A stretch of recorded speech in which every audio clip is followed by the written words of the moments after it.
자, 우리 함께 찬양 불러보도록 하겠습니다.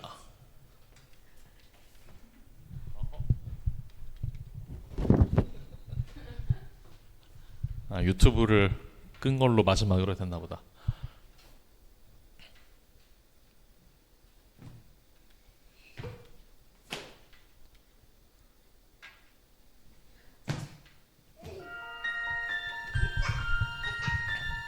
자, 우리 함께 율동하며 찬양하겠습니다.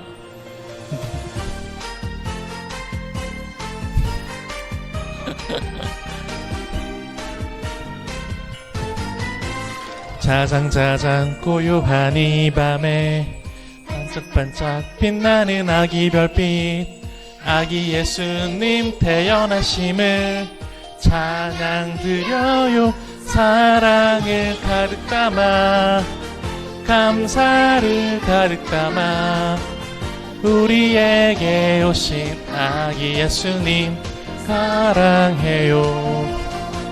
사랑을 가득 담아 감사를 가득 담아 우리에게 오신 아기 예수님 감사해요.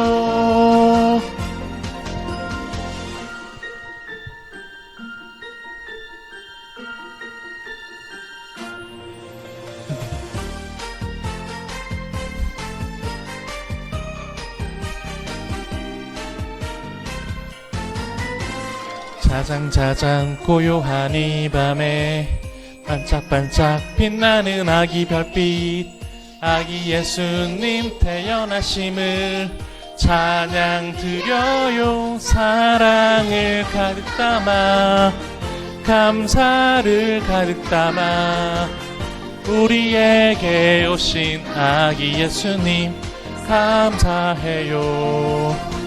사랑을 가득 담아 감사를 가득 담아 우리에게 오신 아기 예수님 감사해요.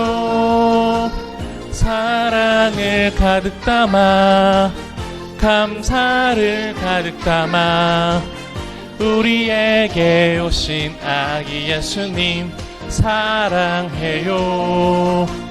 사랑을 가득 담아 감사를 가득 담아 우리에게 오신 아기 예수님 감사해요.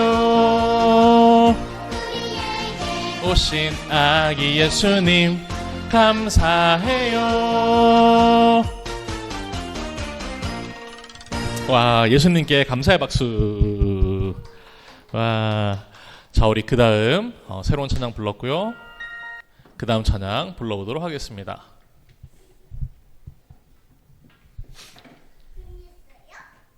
네, 아니요, 나의 하나님. 오늘은 두 번째 곡 어른 찬양입니다.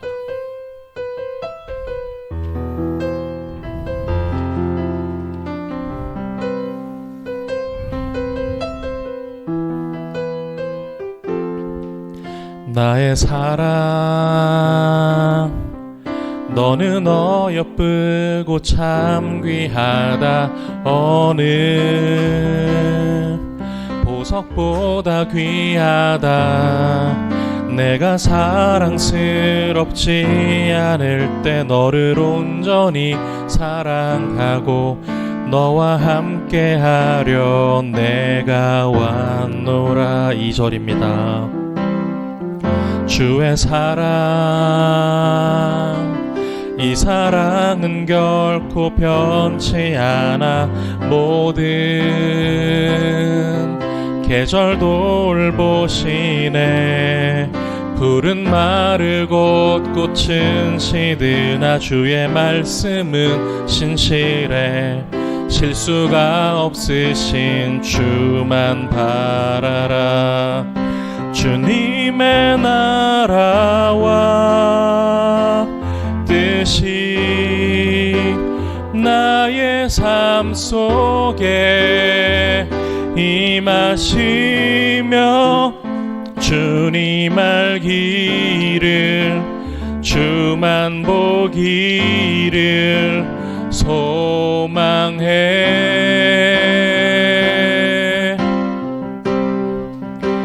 거룩히 살아가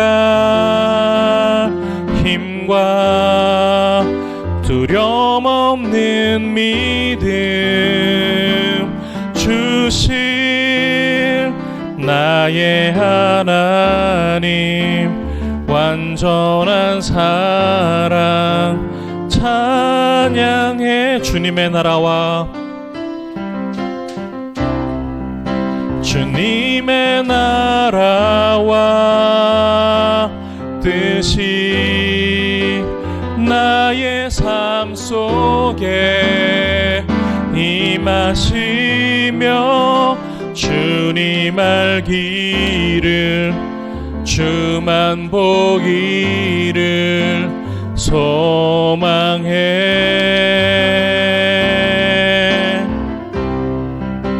거룩히 살아가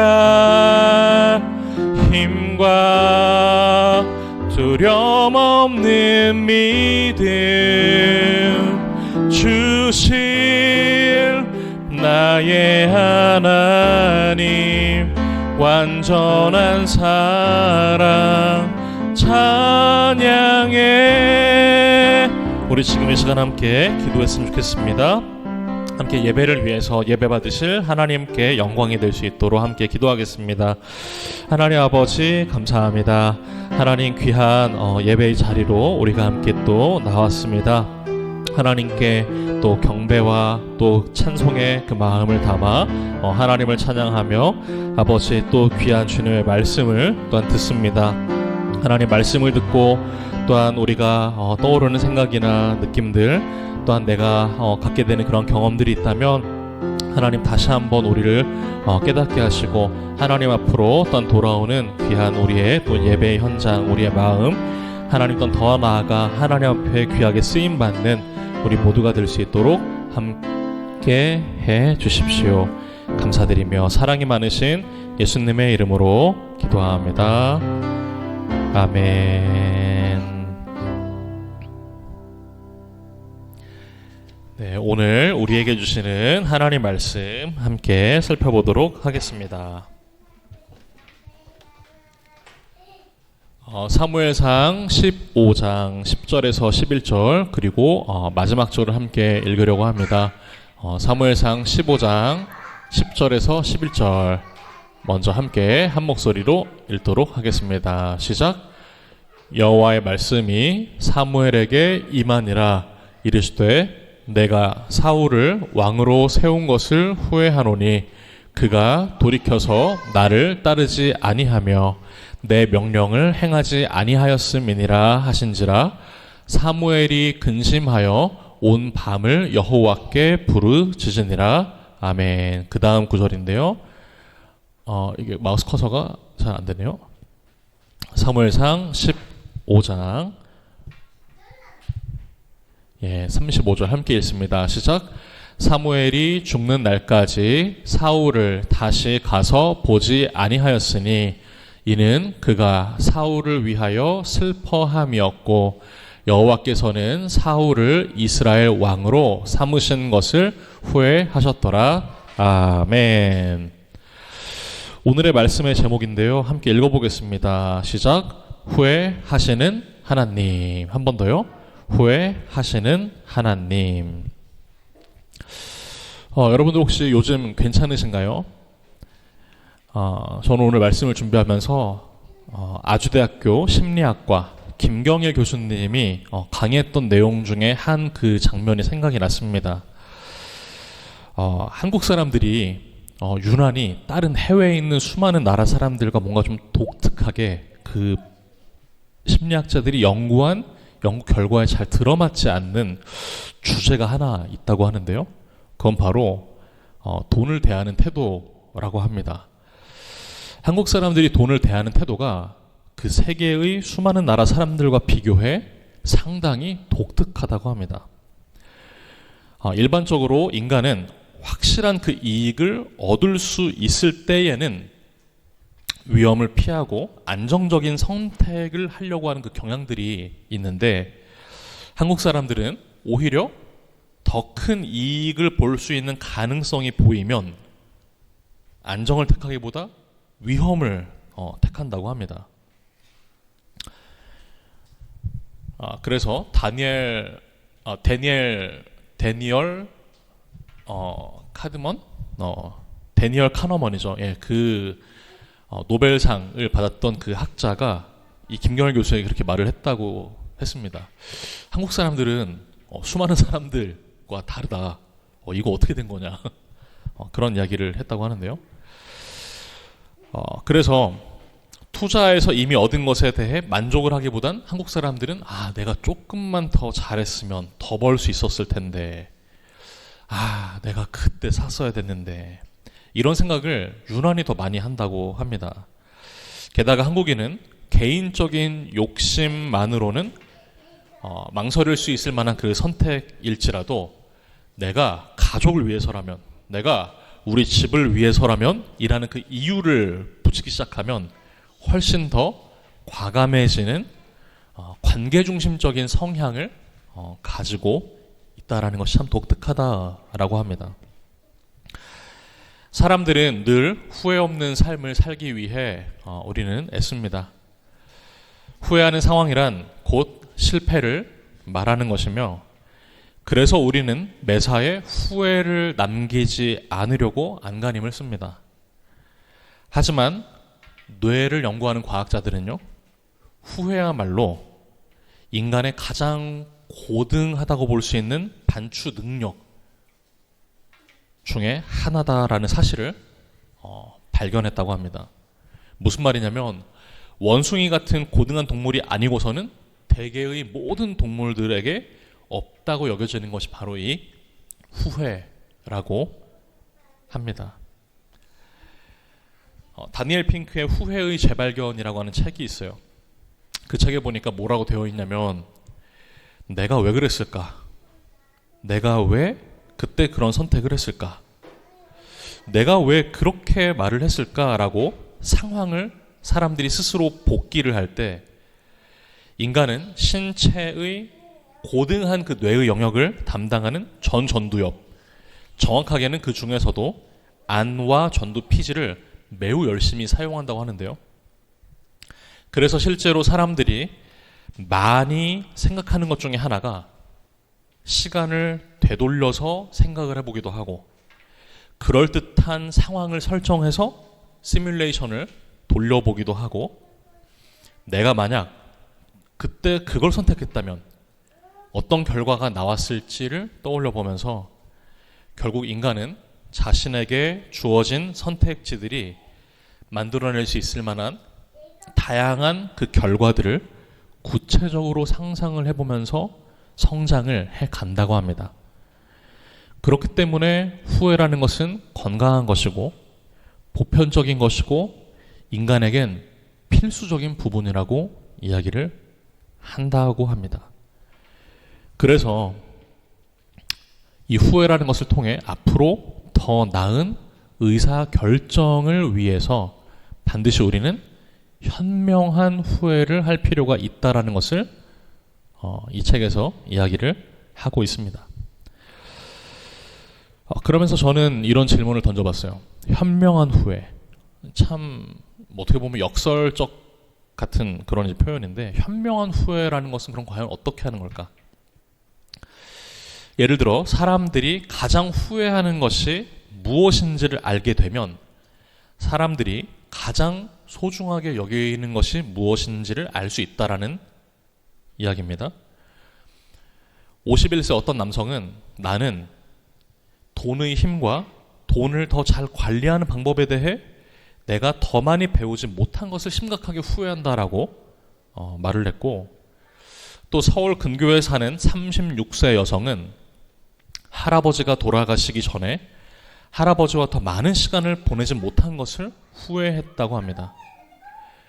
또 40대 중반의 한 남성은 아버지의 뜻에 내가 굴복했었는데 그때 내가 대학원 진학을 포기하지 않고 내가 선택한 분야의 학위를 취득하겠다라는 나의 그 의지를 따랐더라면 내가 더 좋았을 텐데, 그러면 내 남은 인생은 더 큰 만족감과 더 큰 성취감을 느끼며 지금과는 내가 다른 궤도에 서 있었을 텐데 라고 후회를 했다고 합니다. 또 34세 남성은 동료에게 내가 거짓말한 것을 후회한다며 자신이 거짓말한 것이 직장 내의 인간 관계를 약화시켰기 때문이다라고 설명을 했다고 합니다. 이처럼 많은 사람들이 관계, 직장, 교육, 건강, 여가 등 다양한 방면에서 사람들은 지금도 후회를 하고 있습니다. 오늘 본문에도 보니까 후회라는 단어가 몇 번 이제 나오게 되거든요.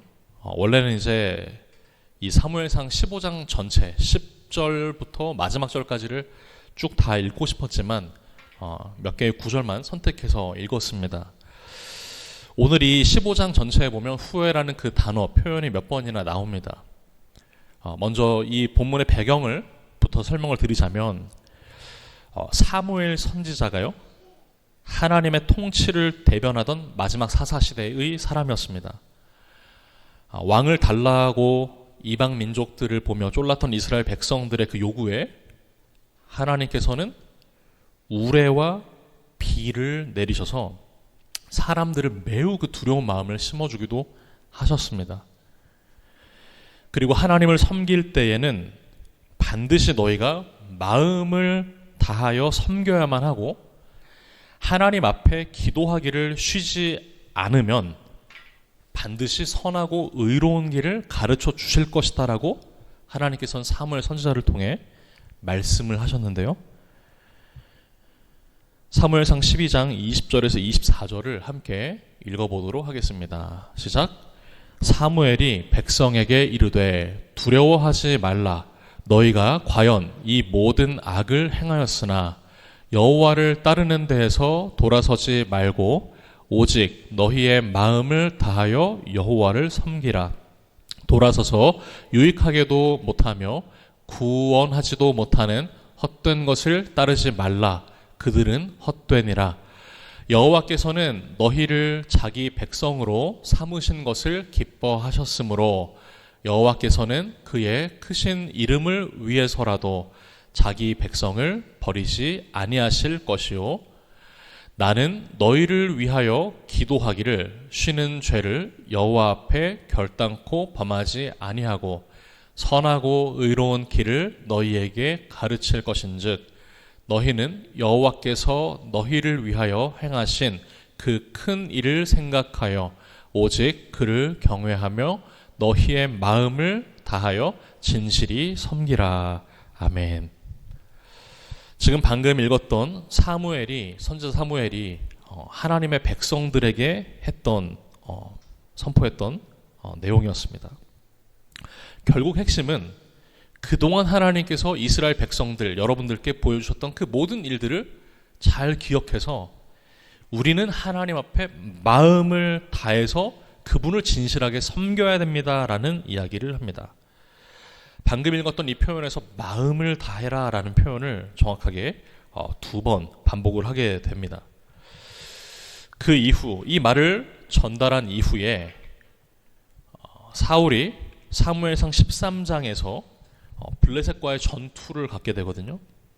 그러면서 사무엘이 내가 며칠 뒤에 올 테니 그때까지 좀 기다리십시오 라고 이야기를 전하고 떠나갔지만 사무엘이 결국에는 사울과 약속했던 그 정한 날에 도착을 하지 않자 사울이 스스로 번제와 화목제를 드리는 일이 발생하게 됩니다.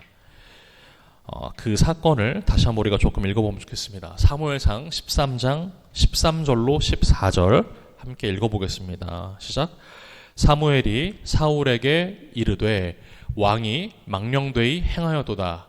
왕이 왕의 하나님 여호와께서 왕에게 내리신 명령을 지키지 아니하였도다. 그리하였더라면 여호와께서 이스라엘 위에 왕의 나라를 영원히 세우셨을 것이거늘 지금은 왕의 나라가 길지 못할 것이라. 여호와께서 왕에게 명령하신 바를 왕이 지키지 아니하였으므로 여호와께서 그의 마음에 맞는 사람을 구하여 여호와께서 그를 그의 백성의 지도자로 삼으셨느니라 하고. 그리고 15장 1절인데요. 한 번 더 읽어보겠습니다. 사무엘이 사울에게 이르되 여호와께서 나를 보내어 왕에게 기름을 부어 그의 백성 이스라엘 위에 왕으로 삼으셨은즉 이제 왕은 여호와의 말씀을 들으소서. 아멘. 앞에서 뭐라 그랬어요? 사무엘 선지자가 우리는 마음을 다해 하나님을 섬겨야 된다라는 것을, 그 핵심을 한 가지를 말을 했고, 방금 우리가 읽은 구절에선 사무엘이 사울 왕에게 왜 끝까지 다 나를 기다리지 않았습니까? 라고 이제 자책성의 말을 하고 있었던 겁니다. 그러면서 하나님 앞으로 직접 가려고 했던 그 사울의 모습, 선지자가 있었음에도 불구하고 야, 내가 이렇게 해서는 안 되겠다. 내가 하나님 앞에 뭐라도 제사를 드리고 전투를 치러야 내가 이길 수 있지 않는가. 그러니까 인위적으로 자신의 그 어떤 이익을 위해 예배를 드리고자 했던 이 사울의 모습을 질책하는 장면이었습니다. 근데 그때도 지금 동일하게 사무엘 선지자가 뭐라고 이야기를 했냐면, 지금 사울왕 당신이 이렇게 경거망동한 행동을 했기 때문에 당신은 원래 하나님 앞에 순종하며 잘 살았다면 끝까지 이 나라를 당신에게 하나님께서 맡기셨을 겁니다. 그런데 그렇게 하지 못했으므로 왕에게 주시는 그 나라를 더 이상 길게 하나님께서는 가져가지 않으실 겁니다. 하나님께서는 그의 마음에 맞는 사람을 구하실 것입니다 라고 이야기를 했다라는 거죠. 오늘 우리가 읽은 이 15장 이제 앞부분을 또 보게 되면 아말렉과 전투를 하는 장면이 또 기록이 됩니다. 사울이 또 하나님의 말씀을 어기는 모습이 또 나오게 돼요. 하나님께서는 이스라엘이 출애굽을 했을 그 당시에 길에서 만나 하나님을 대적한 그 일로 바로 그 아말렉을 벌하고자 하나님께서 명령을 주셨는데, 이스라엘 너희들은 그 아말렉의 모든 사람들을 다 멸하고 그들이 가지고 있는 모든 재산과 그 소유들, 그 가축들을 다 제거해라 라는 말씀을 하셨습니다. 성경에 보면 남녀노소 심지어 젖먹는 아이까지도 다 죽여라. 그리고 모든 가축들을 다 죽여라 라는 이와 같은 어찌 보면 심해 보일 수 있는 심각한 명령을 주셨습니다. 하지만 사울은 아말렉 왕 아각을 사로잡았고 그 남은 모든 백성들은 죽였지만 왕이 소유했던 B급 이하의 가축들, 그 모든 것은 죽여서 없애버렸지만 A급 가축들, 그 모든 것들을 살려냈고 또 그 밖에 모든, 성경에 보면 좋은 것을 진멸하지 않고 남겼다라고 성경이 진술을 합니다. 성경은 이 장면에 대해서 놓치지 않고 이렇게 기록을 했습니다. 사무엘상 15장 11절과 35절 함께 읽어볼게요. 시작. 내가 사울을 왕으로 세운 것을 후회하노니 그가 돌이켜서 나를 따르지 아니하며 내 명령을 행하지 아니하였음이니라 하신지라. 사무엘이 근심하여 온 밤을 여호와께 부르짖으니라. 아멘. 그 다음 35절입니다. 시작. 사무엘이 죽는 날까지 사울을 다시 가서 보지 아니하였으니 이는 그가 사울을 위하여 슬퍼함이었고 여호와께서는 사울을 이스라엘 왕으로 삼으신 것을 후회하셨더라. 아멘. 그렇습니다. 오늘의 주제는 후회입니다. 지금 성경에 보니까 하나님께서 후회하신다고? 그러면 하나님이 우리 인간이 어떤 행동, 어떤 말들을 할지 몰라서 그걸 모르신 채 후회하셨다라는 말인가? 어떻게 하나님이 그럴 수 있지? 그러면 이것은 하나님께서 사울이 그렇게 변질될 것을 미리 알지 못하셨다라는 이야기가 아닐까? 전지전능하시다며 모순 아닌가? 그러나 결론부터 먼저 말씀드립니다. 하나님께서는 사람처럼 후회하지 않으십니다. 하나님께서는 모든 것을 알고 계실 뿐 아니라 그분 자체는 변하지도 않으세요. 하지만 왜 성경은 하나님께서 그 어떤 시점을 기준으로 해서 그 이전과 그 이후에 마치 입장을 바꾸신 것처럼 성경에 그렇게 기술을 해 놓으신 거였을까요? 여기에 대해서 저는 크게 두 가지로 살펴보고자 합니다. 첫 번째인데요. 하나님이 변하신 것이 아니라 관계가 변했다라는 사실입니다. 오늘 본문에 나온 후회라고 하는 단어는 히브리어로 나함입니다. 먼저 그 앞선 질문에 대해서 그럼 하나님이 모순적이신 하나님인가? 여기에 대해 먼저 함께 여러분들과 나누자면 이것은 성경의 모순이 아닙니다. 조직신학자 헤르만 바빙크라고 하는 이 신학자가 자신의 책 개혁교의학 2권에서 이렇게 이야기를 했습니다.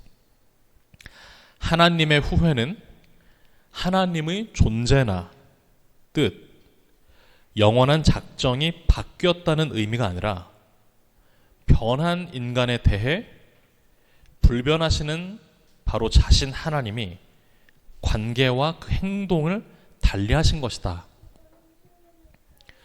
무슨 말일까요? 하나님은 불변하세요. 하나님은 변하지 않으십니다. 하나님은 내가 이런 사람을 사랑할 거고 내가 이런 사람을 미워할 거야. 여기에 대한 그 기준을 하나님은 그때나 지금이나 동일하게 가지고 계십니다. 하나님께서 내가 이 날에 이렇게 고백을 했고 내가 이 계획 이렇게 하겠다라고 세웠던 그 계획은 반드시 이룰 거야 라고 말씀하시면 그 계획은 반드시 이루어집니다. 이것이 하나님의 불변성입니다. 그러나 하나님께서 내가 그를 왕으로 세운 것을 후회했다라고 했을 때의 이 후회는 하나님의 그 어떤 계획이나 그 어떤 원대한 뜻 그리고 하나님의 성품이 변하신 것이 아닙니다. 이것은 오히려 사울이 변한 것을 강조해주는 본문이라고 우리는 봐야 합니다. 사울 그가 어떻게 행동을 하느냐에 따라 사울이 하나님께 순종하는 왕으로 그 왕의 모습으로 서 있을 때와 반대로 하나님을 배반하고 하나님을 거역하는 그 왕으로 서 있을 때 하나님이 그 두 모습을 둘 다 동일하게 똑같이 대한다면 오히려 이것은 하나님의 불변성과 모순이 되는 것이 됩니다. 왜냐하면 하나님은 언제나 순종을 기뻐하시고 죄를 미워하시고 교만을 심판하시며 그러나 반대로 회개하는 자에게는 언제나 긍휼을 베푸시는 동일한 하나님이시기 때문에 그렇습니다. 그래서 역설적으로 하나님은 변하시지 않기 때문에 사울 자신이 하나님에 대해 태도가 변하게 되었던 그 모습에 대해 하나님은 여전히 동일한 기준으로 변하지 않는 모습으로 그를 처음 왕으로 세웠지만 그러나 그가 변질되고 그의 모습이 바뀌어지자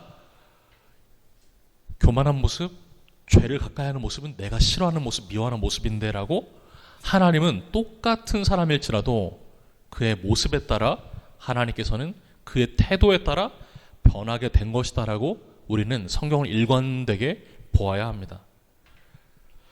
그렇습니다. 하나님께서는 인간이 어떻게 변하는지에 따라 그와 관계 맺는 것이 달라지고 그가 어떻게 행동하는지에 따라 하나님께서도 그 사람을 어떻게 대할지를 달리하시는 분이십니다.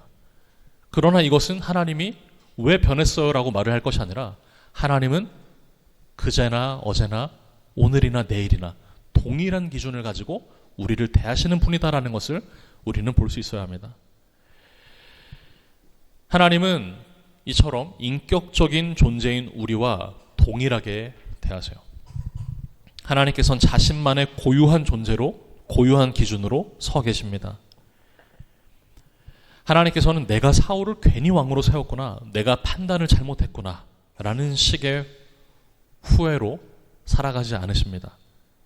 왜냐하면 그분은 완전하시기 때문에 우리 인간처럼 더 좋아질 수도 없고 더 지혜로워질 수도 없고 새로운 정보를 배우실 수도 없고 자신의 계획에 오류가 있었구나라고 깨닫고 수정하시는 그런 분이 아니시기 때문입니다. 그는 모든 것을 아시며 그는 모든 것을 완벽하게 행하시는 분이시기 때문이에요. 그렇다면 우리는 이런 질문을 해볼 수 있겠습니다. 그러면 왜 하나님께서는 성경에서 내가 후회한다 라는 표현으로 말씀하셨을까? 우리는 왜 하나님이 마음을 돌이키셨습니까?를 묻지만 하나님께서는 오히려 왜 사울이, 왜 그 사람이 나에게서 돌아섰는가를 말씀하고 계십니다. 하나님께서 후회하신다라고 말씀하신 것은 하나님 안에 그 사울을 잘못 분석을 해서 그 사울이 이렇게 될 것을, 변질될 것을 몰랐기 때문에 하나님 안에 그와 어떠한 오류가 있었기 때문에 그렇게 말씀하신 것이 아니라 그만큼 인간의 죄, 인간이 변하게 되는 것. 처음에는 하나님 앞에 누구보다 겸손해 보였던 사울 왕이었지만 그가 왕이 되고 거기에 익숙하게 젖어들어 변질된 그 모습. 이것은 인간의 죄가 하나님과의 관계에서 만들어낸 그 비극을 보여주는 표현이 바로 후회입니다. 실제로 하나님께서 인간처럼 후회하신 것은 아니지만 하나님께서 후회하신 그 실체 자체는 분명한 겁니다. 내가 사울을 세운 것을 나는 후회한다. 이것은 하나님의 계획의 실패를 말해주고 있는 것이 아니라 사울이 하나님의 선한 왕권의 목적을 배반했기 때문에 하나님께서 아말렉 그 족속 이스라엘 백성들이 출애굽했을 때에 나를 저주했던, 나를 우습게 여겼던 그 족속을 하나도 살려주지 말고 다 죽여라. 그런데 다른 한켠에선 하나님 왜 그래야 되죠? 근데 이거 너무 아깝잖아요. 저거면 하나님과 이스라엘 하나님께 드릴 제사, 제물과 그리고 저를 포함한 이 수많은 이스라엘 백성들이 먹고 살 수 있는, 편안하게 먹고 살 수 있는 걸요? 사울은 지금 하나님의 선하신 왕권으로서의 그 목적을 하나님은 수행하고자 하지만 사울은 하나님의 선한 왕권에 대한 목적의식이 없습니다. 오히려 그는 하나님께서 그 전쟁을 통해 아말렉 백성을 멸하는 것을 통해 하나님의 선하심을 이 땅 가운데 드러내길 원하셨지만 그러나 그 선한 목적을 사울 왕은 오히려 배반했기 때문에 이제 하나님께서도 사울을 왕으로서 대접을 해주시던 그 방식이 끝났다라고 하는 선언으로 우리는 오늘의 이 본문의 해석에 후회라는 것을 해석할 수 있어야만 합니다. 사무엘상 15장 29절을 함께 읽어보겠습니다. 시작. 이스라엘의 지존자는 거짓이나 변개함이 없으시니 그는 사람이 아니심으로 결코 변개하지 않으심이니이다 하니. 여기에서도 결코 변개하지 않는다, 결코 변하지 않는다라는 말입니다. 사울이 변했기 때문에 하나님께서 그를 대하시는 방식이 바뀌게 된 것입니다. 그러나 방금 위의 구절처럼 하나님의 성품 그리고 하나님의 뜻과 계획은 변하지를 않습니다. 이것은 오늘날 우리들에게 무엇을 이야기를 해주는 걸까요? 나는 하나님의 자녀지. 나는 그때 그 교회 가서 말씀을 깊이 듣고 눈물을 흘리며 그때 내가 하나님을 만났지. 나는 하나님의 그때쯤 하나님의 자녀가 된 거 맞아. 그렇게 우리가 말과 생각을 하고 살면서 정작 우리의 삶이 하나님께서 계획하신 선한 왕권으로부터 멀어진 삶을 살게 된다면 하나님의 우리를 향한 목적과 계획과 뜻은 변함이 없지만 우리의 변한 그 마음과 태도로 인해 하나님께서 우리를 향한 자신을 대하는 그 방식을 하나님께서 얼마든지 바꾸실 수 있다라는 이 말입니다. 그런가 하면 오늘 본문을 이렇게 또 설명해 볼 수 있을 것 같습니다. 시작. 사울과 하나님 사이의 거리는 그의 표현을 통해 볼 수 있다. 오늘 본문 13절인데요. 함께 읽어보겠습니다. 시작. 사무엘이 사울에게 이른즉 사울이 그에게 이르되 원하건대 당신은 여호와께 복을 받으소서 내가 여호와의 명령을 행하였나이다 하니. 아멘. 지금 사무엘이 사울에게 다가왔습니다. 사울이 사무엘에게 먼저 말을 했어요. 당신은 하나님의 종입니다. 하나님을 섬기시니 그 충만한 복을 받으십시오. 나는 여호와의 명령을 내가 다 지금 행했습니다라고 그가 이야기를 합니다. 이것은 어떻게 보면 굉장히 무서운 문장입니다. 사울이 사무엘을 보면서도 이렇게 말을 하는 그 가운데에 맨 마지막 문장, 왕인 사울 자신은 여호와의 명령을 다 행했습니다라고 사무엘 선지자에게 이야기를 하는 것. 그러나 실제로 사울 왕이 하나님의 명령을 그대로 다 행했나요? 아말렉에 있는 모든 것을 다 쳐서 멸했나요? 아닙니다.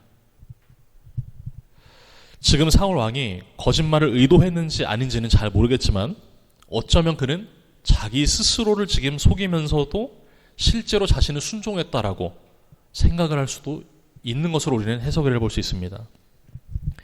계속해서 14절과 15절인데요. 함께 읽어보겠습니다. 시작.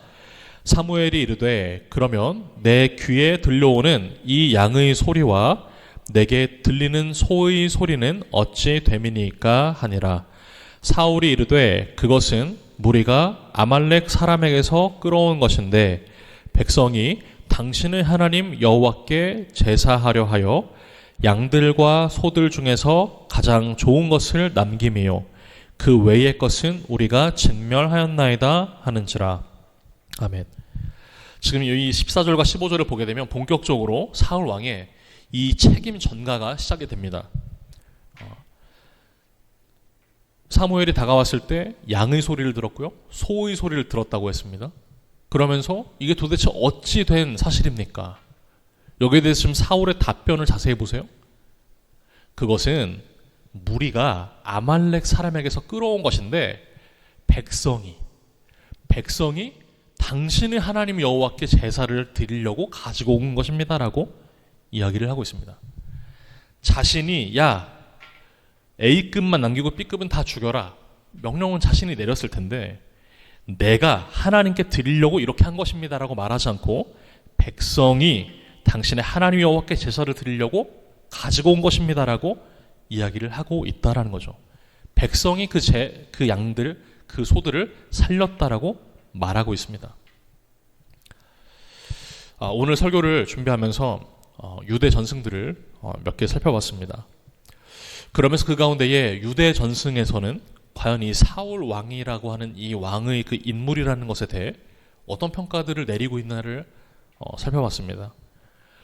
그 가운데에 이 사울의 문제에 대해서 성경 그 유대의 전승들, 문헌들에서는 그는 악한 인간이었다라고 그렇게 읽는 경우는 많지 않습니다. 오히려 유대 전승 그 문헌에서도 사울은 겸손했고 그는 누구보다 신중했고 자기 자신을 하나님 앞에서 낮출 줄 아는 사람이었다라고 오히려 전승의 문헌들은 평가를 합니다. 왕으로 뽑힐 당시에 이 사울 왕은요, 짐 보따리 사이에서 숨어 있다가 발견된 사람이기도 했습니다. 그러나 그가 왕이 된 후에 사무엘상 15장 12절을 보게 되면 그는 자신의 이름을 기념하기 위한 기념비를 세우는 사람으로 그가 변질되어 있었습니다. 이것이 과연 무엇을 말을 해주는 걸까요? 사울의 인생에서도 분명 처음에는 그가 굉장히 겸손했고 신중했고 자기 자신을 낮췄던 사람이었지만 그의 인생 안에서도 지금 굉장히 중대한 변화가 일어나고 있었다는 것을 우리들은 미루어 짐작해 볼 수 있습니다. 시간이라고 하는 이 세월이라고 하는 것을 통하여서 그의 인생의 방향이 잘못되어 가고 있었고, 그는 어느 순간 사람들로부터의 자신에 대한 그 평가를 지나치게 의식하는 방향으로, 그와 같은 성향으로 그가 바뀌게 되었다라는 것. 그렇기 때문에 그가 15장 12절에서 자신의 이름을 위한 기념비를 이제는 세우고자 하는 사람으로 바뀌었다라는 것을 성경은 보여주고 있습니다. 그리고 또 하나, 방금 우리가 읽은 14절, 15절의 이 마지막 부분을 또 보게 되면 사울 왕은요, 이렇게 지금 표현을 하고 있습니다. 여호와 당신의 하나님께 제사를 드리려고 이와 같은 것들을 남겼습니다. 여호와 당신의 하나님께, 여호와 당신의 하나님께. 그런데요, 재미있는 사실은 이 15절에 있는 이 표현이 그 뒤에 21절과 30절에서도 동일한 형태로 나타나고 있다는 건데요. 함께 읽어보겠습니다. 시작. 다만 백성이 그 마땅히 멸할 것 중에서 가장 좋은 것으로 길갈에서 당신의 하나님 여호와께 제사하려고 양과 소를 끌어왔나이다 하는지라. 30절입니다. 사울이 이르되 내가 범죄하였을지라도 이제 청하옵나니 내 백성들의 장로들 앞과 이스라엘 앞에서 나를 높이사 나와 함께 돌아가서 내가 당신의 하나님 여호와께 경배하게 하소서 하더라. 아멘. 사랑하는 여러분, 지금 이 구절들이, 이 구절, 당신의 하나님, 여호와 당신의 하나님께, 이 표현은 과연 무엇을 우리에게 이야기해주고 있는 것일까요? 나의 하나님이 아니라 여호와 당신의 하나님께. 이와 같은 표현을 통해 우리가 생각해 볼 수 있는 것은, 사울은 지금 하나님과 완전히 그 관계가 단절됐다라고 보긴 어렵겠지만, 분명한 것은 그는 나의 하나님이다라고 고백을 하고 있지 않다라는 거예요. 지금 하나님과 이 사울 사이에는 묘한 거리가 있습니다. 사울의 그가 뱉었던 말 속의 하나님을 가만히 들여다보면 나의 하나님보다 당신의 하나님, 여호와 당신의 하나님께 제사를 하려고. 사랑하는 여러분, 우리는 성경을 통해 나의 하나님이라는 고백을 드려야 합니다. 목사님의 하나님으로 저를 좀 축복해 주세요. 부모님, 당신의 하나님께서 저를 좀 축복하게 저를 위해 좀 기도해 주세요가 아닙니다. 이제는 바로 여러분의 고백으로 나의 하나님, 나의 하나님이라는 고백으로 하나님을 우리가 직접 경험하며 채워가야만 합니다. 말씀을 마무리하겠습니다. 사무엘상 15장 24절에 이렇게 기록이 되어 있습니다. 사울이 사무엘에게 이르되 내가 범죄하였나이다. 내가 여호와의 명령과 당신의 말씀을 어긴 것은 내가 백성을 두려워하여 그들의 말을 청종하였음이니이다. 사울의 실패가 하나님의 그 예상 밖에서 일어난 사건은 아니었습니다. 하나님은 사울이 어떻게 될지 몰랐다가, 야, 나중에 네가 이렇게 될 줄을 난 진짜 몰랐는데 라고 하신 것이 아니었습니다. 하나님이 사울에 대한 계획을 잘못 세우신 것도 아니었습니다. 사울이 하나님께로부터 세움을 받은 그 왕의 자리에서 그가 다른 사람이 되어버린 것이었습니다. 그런 맥락에서 하나님의 후회는 하나님의 심경의 변화를 보여주는 그 말이 아니라 사울 그 자신의 변화가 얼마나 하나님 앞에서 심각했는지를 보여주는 하나님의 후회라는 이 단어였습니다.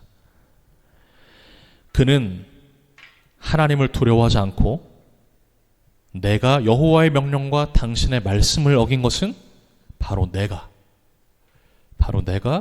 백성을 두려워하여, 내가 하나님을 두려워했던 것이 아니라 다른 사람들의 이목을 두려워하여, 내가 이 세상에서 어떻게 살아가야 될지 나 자신의 생각 속에 빠진 채 두려워하여 그분의 말을 청종하지 못하였기 때문.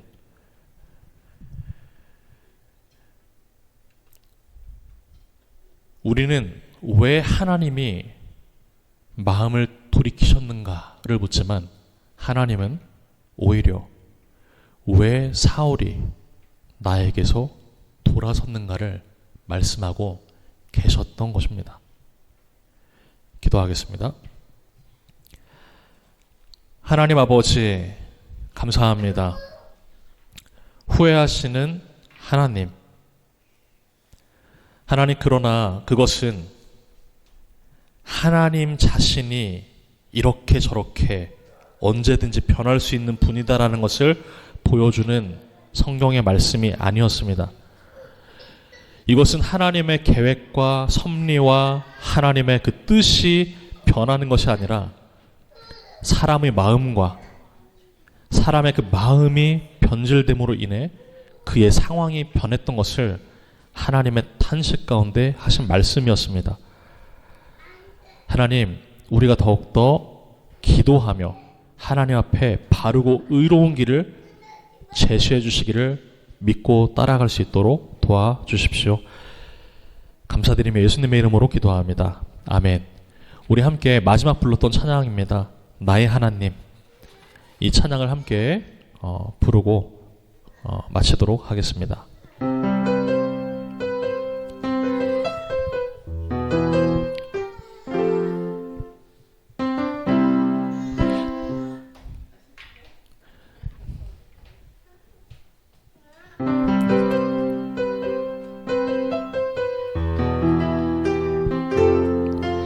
나의 사랑, 너는 어여쁘고 참 귀하다. 어느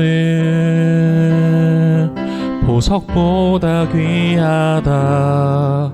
내가 사랑스럽지 않을 때 너를 온전히 사랑하고 너와 함께하려 내가 왔노라. 주의 사랑, 주의 사랑, 이 사랑은 결코 변치 않아. 모든 계절 돌보시네. 풀은 마르고 꽃은 시드나 주의 말씀은 신실해. 실수가 없으신 주만 바라라. 주님의 나라와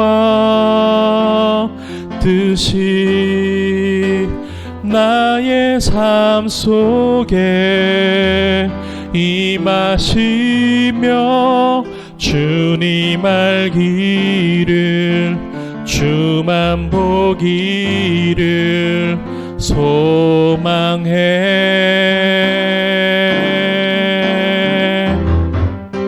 거룩히 살아갈 힘과 두려움 없는 믿음 주실 나의 하나님. 완전한 사랑. 우리 다 함께 일어나서 처음부터 찬양 불러보겠습니다. 나의 사랑, 너는 어여쁘고 참 귀하다. 어느 보석보다 귀하다. 내가 사랑스럽지 않을 때 너를 온전히 사랑하고 너와 함께하려 내가 왔노라. 주의 사랑, 이 사랑은 결코 변치 않아. 모든 계절 돌보시네. 푸른 마르고 꽃은 시드나 주의 말씀은 신실해. 실수가 없으신 주만 바라라. 주님의 나라와 뜻이 나의 삶 속에 임하시며 주님 알기를 주만 보기를 소망해.